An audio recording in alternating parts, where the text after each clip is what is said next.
800 anni fa terminava il suo pellegrinaggio terreno San Francesco, il poverello innamorato di Gesù, che contagiò col suo carisma Antonio, anche lui innamorato del Vangelo.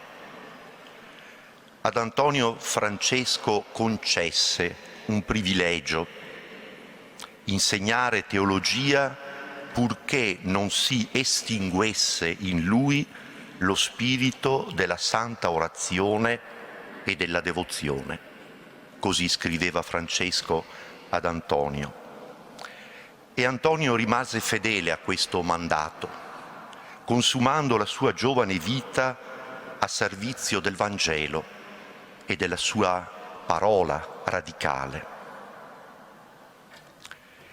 La pietà popolare ha raffigurato da sempre Antonio con 3 simboli: il libro della scrittura, un giglio e un bambino in braccio. Condivido con voi qualche riflessione proprio su questi 3 segni che caratterizzano Antonio, ma che questa sera ci vengono, come dire, consegnati anche al nostro cammino di santità. Anzitutto il libro della scrittura.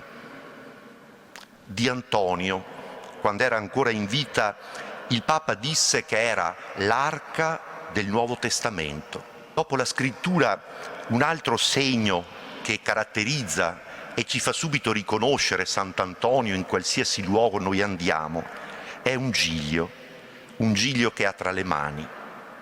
Rappresenta il suo cuore puro, trasparente.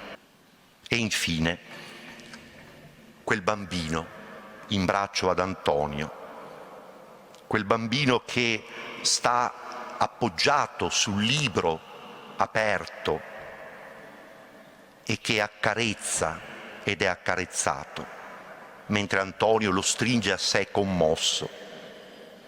Il simbolo di quel bambino, che noi sappiamo chi è, esprime bene l'attaccamento di Antonio all'umanità di Gesù, la sua intimità con Dio, squisitamente francescano, squisitamente cristiano.